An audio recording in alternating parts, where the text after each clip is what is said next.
मैंने दुनिया की टॉप मोस्ट इंटेलिजेंस में 7.5 साल मुल्क की खिदमत की, लेकिन आज मुझे शर्म आ रही है। और मुझे सबसे बड़ी तकलीफ यह है कि जिस थाली में खाते हैं उसी में सुराख करते हैं।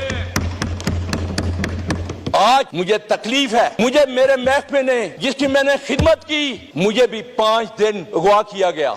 मैं ऊपर अल्लाह के नाम लिखे हुए हैं, झूठे पे अल्लाह ने लानत भेजी हुई है। मैं जो बात कहूंगा एक सही बात करूंगा। कल मैं अपने प्राइम मिनिस्टर साहब का इंटरव्यू देख रहा था जो चाइनीज जर्नलिस्ट को दिया। खुदा की कसम, मैं जिंदा का बेटा का मेरा शर्म से झुक गया है। क्या हमारी मदद करो, पाकिस्तान तबाह हो रहा है। ये इंटरव्यू था, आप सुन लें। ड्रामा एक देख रहा था, इफ्तिखार ठाकुर कितनी खूबसूरत बात की। कहना ये दुबई अपना हो गया, साड़ा दुबई साड़ा है। वो चाक लेके गया, ए भी पाकिस्तानी का घर है, ए भी पाकिस्तान के घर है, पाकिस्तान के कार है। हमें शर्म ही आई नहीं आती। पैसा लूट कर बाहर ले जाए और कहेंगे जी मुल्क, और दूसरे आपको कर्जा देंगे। क्या आपने मेरी माँ को, पाकिस्तान मेरी माँ है, मादरे वतन है, इसको भिखारी बना दिया है। क्या आप में से कोई मुअज़्ज़ज़ आदमी बाहर खड़ा होकर चौक पे भीख मांगना चाहेगा? सबसे पहले तो मैं अपना इंट्रोड्यूस करना चाहता हूँ।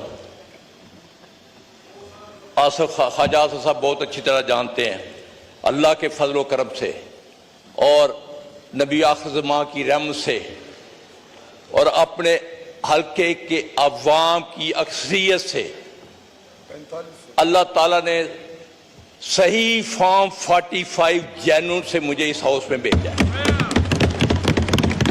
और इसके गवाह ख्वाजा साहब खुद होंगे, पूरी नून लीग होगी। मैं अल्लाह के फजल करम से मुझे फख्र है कि मैंने पाकिस्तान की बेहतरीन अदारे में 32 साल सर्विस की। और यह भी फख्र है कि मैंने दुनिया की टॉप मोस्ट इंटेलिजेंस में 7.5 साल मुल्क की खिदमत की। और मैं यहां शर्म और हया के बाद यह कहूंगा, ख्वाजा साहब या कोई बंदा उठ के कह दे, इतने सेंसिटिव अदारों, इतने इंपॉर्टेंट इदारों पे होते हुए जहां करोड़ों पे पीछे बात से कि एक पैसे की करप्शन नहीं की। और मुझे फख्र है और मेरा महकमा भी इस चीज को मानता है। लेकिन आज मुझे गिला है, मुझे शर्म आ रही है कि अल्लामा इकबाल के शहर में शर्मो हया का फुकदान है। जो रियाना डार के साथ हुआ, जो उसकी फैमिली के साथ हुआ, वो तारीख का एक स्याह बाब बन चुका है। मैं दोबारा रिपीट करता हूं, वो शर्मो हया के साथ सियालकोटी तारीख का स्याह बाब बन चुका हुआ है। उसके बाद हमारे घरों में ख्वाजा सा उठकर कह दे, अजीम नूरी जैसा शीफो नफ्स सोमो सलात का पाबंद, उसके घर रात के 2-3 बजे पुलिस दाखिल होती है, बच्चियों को बाहर निकाला जाता है। और आज तक शर्म हया के वो एक दफा मजम्मती लफ्ज नहीं कहे, जबकि मैंने ख्वाजा साहब खड़े होकर कह दें कि इनके लिए आवाज उठाई थी कि नहीं। आज मुझे तकलीफ है, मुझे मेरे महकमे ने जिसकी मैंने खिदमत की, मुझे भी 5 दिन अगवा किया गया। मैं ऊपर अल्लाह के नाम लिखे हुए हैं, झूठे पे अल्लाह ने लानत भेजी हुई है। मैं जो बात कहूंगा एक सही बात करूंगा। एक दफा जब हम बरसरकदार थे, यही ख्वाजा आसिफ रिश्तेदारी पुराने तलकात का पहाड़ जोड़ते थे। और मुझे सबसे बड़ी तकलीफ यह है कि जिस थाली में खाते हैं उसी में सुराख करते हैं। हम गुलाम नहीं हैं, हक सच बोलने वाले हैं। ये बजट पे तकरीर मैं करना चाहता हूं, लेकिन मैं आपको बताना चाहता हूं ये बजट स्वाय एक अदादोशुमार का गोरखपन के अलावा कुछ नहीं है। मैं कौन सा फील्ड लूं? किसानों के साथ जो हुआ, ख्वाजा साहब ने एक दफा आवाज नहीं उठाई।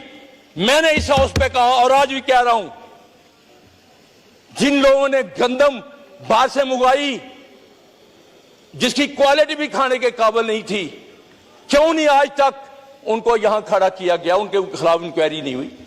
एक सेठी को, चंद बंदों को सजा देकर सस्पेंड करके कहते इंक्वायरी हो गई। मैं स्पीकर साहब इस हाउस में आईपीपी जो हमारी हड्डियां निचोड़ गया है, जो गरीबों का खून निचोड़ गया है, क्या स्पीकर साहब आपकी तवज्जो 2 मिनट चाहता हूं। डिप्टी स्पीकर साहब, डिप्टी स्पीकर साहब, मैं बैठ जाऊं?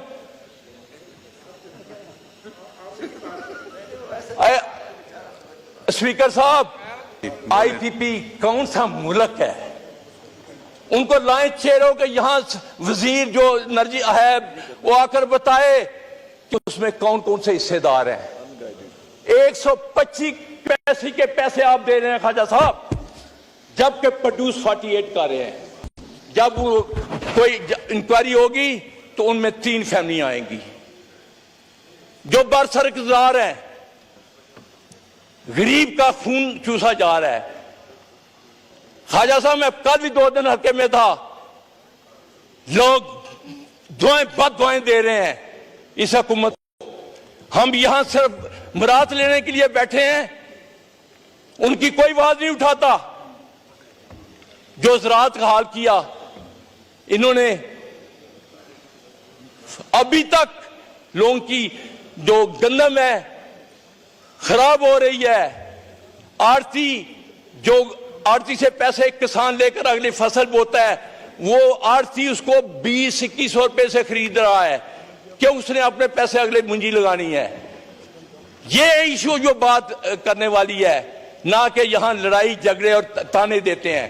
मैं उन चीजों में नहीं जाना चाहता, मेरे पास भी बहुत कुछ है, लेकिन मैं उन लोगों में नहीं हूं कि जिस प्लेट में वो खाएं उसमें छींक करें, उसमें सुराख करें। खुदारा इस मुल्क के लिए कुछ कीजिए। मुझे शर्म आई, कल मैं अपने प्राइम मिनिस्टर साहब का इंटरव्यू देख रहा था जो चाइनीज जर्नलिस्ट को दिया था। खुदा की कसम, मैं एक जिंदा का बेटा का मेरा शर्म से झुक गया है कि हमारी मदद करो, पाकिस्तान तबाह हो रहा है। ये इंटरव्यू था, आप सुन लें। क्या वजीर को एक गैरत भी होती है? आप जब तक इस मुल्क को अपने पांव पे खड़े नहीं करेंगे, करप्शन का खात्मा नहीं करेंगे, दुबई किसका है? उस दिन मैं ड्रामा एक देख रहा था, इफ्तिखार ठाकुरे कितनी खूबसूरत बात की, कहना ये दुबई अपना हो गया, साड़ा दुबई साड़ा है। वो चाक लेके गया, यह भी पाकिस्तानी का घर है, यह भी पाकिस्तान के घर है, यह भी पाकिस्तान के घर है। और हमें शर्म ही आई नहीं आती? पैसा लूट कर बाहर ले जाए और कहेंगे जी मुल्क, और दूसरे आपको कर्जा देंगे। क्या आपने मेरी मां को, पाकिस्तान मेरी मां है, मादरे वतन है, इसको भिखारी बना दिया है? क्या आप में से कोई मुअज़्ज़ज़ आदमी बाहर खड़ा होकर चौक पे भीख मांगना चाहेगा? इन्होंने हमारे साथ क्या किया है? वो तो 4 साल के लिए आया था, इमरान खान तो 4 से आया था। कोरोना में माइशत कहां गई? दुनिया आज भी, मैं आज को यहां लिख कर देता हूं, अगर पाकिस्तान को आगे ले जाना तो इसको बाहर का अवाम की आवाज को मत कुचलो। अवाम ने मैंडेट दिया है, खड़े होकर अपने, मैं नहीं कहता कि ये झूठे कुरान उठाएं, क्या ये जीत के आए हुए हैं?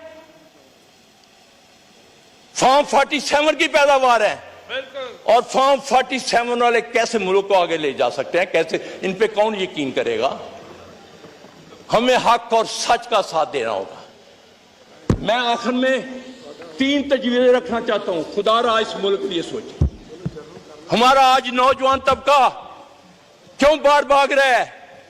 मेरे हल्के के 3 जवान यहां ईरान जाते हैं, वो अगवा होते हैं, उनके हाथ काटकर रैंसम मांगते हैं 80-80 लाख रुपया। वो बेचारे क्या करें? यहां रोजगार नहीं है, यहां उनके लूट मार करके हमारे लीडर पैसा बाहर ले गए हुए हैं। वो कोई शर्म या नहीं है। पाकिस्तान आज भी, मैं यहां इस हाउस में कह रहा हूं, ये लाएं हुक्मरान पैसा बाहर से, लाएं, एक कर्जा उतर जाएगा। और स्पीकर साहब, जब तक हम अपना दुश्मन जिसको इंडिया कहते हैं उसके लोग लूट मार कर बाहर पैसा नहीं ले जाते, वो इलेक्शन नहीं लड़ सकते, लिखकर देना पड़ता है। हमारे लीडर फख्र महसूस करते हैं, अपना पैसा लाते नहीं है, भीख मांगते हैं दूसरों से। और कहां तक यार ये मुल्क कोई बेकारी की भी जरूरत है? कर्ज खा के कोई कर्ज वाला कर्ज लेकर घर चलते हैं।